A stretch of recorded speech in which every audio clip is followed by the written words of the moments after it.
gyvūnus suomių per savo atostogas nusprendė negulėti ir ilsėtis, o vykti į Panevėžio rajoną, nesibodė gyventi net bendrabučiuose ir dirbti gyvūnų prieglaudoje. Dauguma atvykėlių yra priglaudę beglobių šunų iš Lietuvos, nes čia apsigyvenusi Suomija tarpininkauja juos išvežant į Suomiją.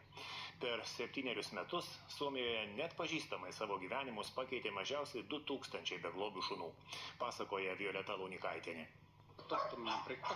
Vynupės kaime jau 2 savaitės šiauška suomiškai, nes statybininkai be statybos darbus dirbantys Suomiai tik kalą gręžia,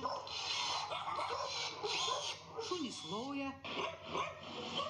Gyvenimas prieglaudoje kaip niekad tarptautiškai gražus.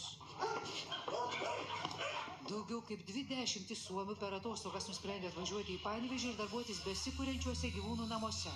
Kitaip tariant, atostogas skirti ne poilsiui, ne prabangai, kai kas apsistoja net bendrabučiuose, o prasmiai. Labai faina dabar kaip yra vasaros atostogų metus, tai mūsų suomiai jie vietoj to, kad atostogauti kur nors, tai pagulėti, nieko nedaryti, jie labai nori čia ateiti ir dirbti.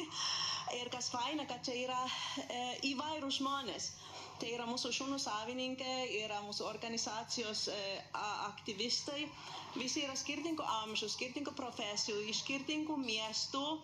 Ir mūsų jungia tą meilę gyvūnams. Būtent šis Suomija prieš 7 metus beglobiams gyvūnams nutiesė tiltą iš Lietuvos į Suomiją. Iš čia į Helsinkį yra 10 valandų važiuoti.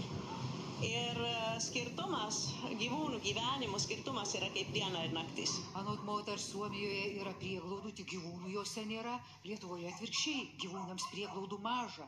Ir vietoj to, kad Suomijoje mes norėtumėm kažkaip kritikuoti, kaip čia yra blogai, tai visi nori atvažiuoti ir padėti.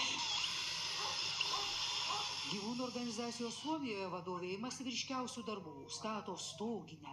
Oikeastaan ihan siis lapsuudesta. Nuo vaikystės kažką statydavau su tėvais, mes patys su tėčiu ir mama esame pasistatę vasarnamį.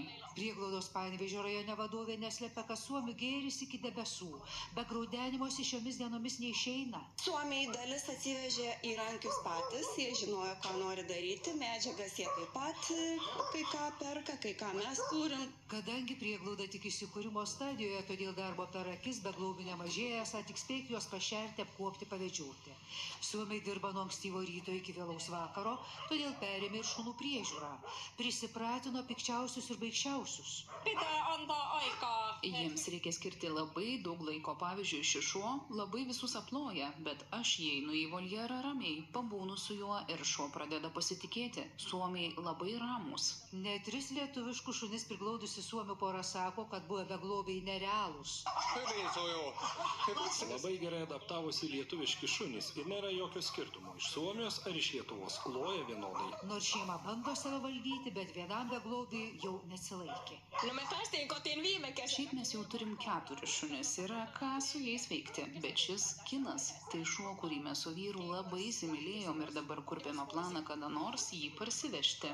Per 7 metus Suomijoje namus rado mažiausiai 2000 Lietuvos beglobių. Iš jų maždaug 600 išvažiavo iš Panevėžio rajono. Suomiams įprasta, mums ne, kad buvę beglobiai atvežami ir pasisvečiuoti į gimtinę.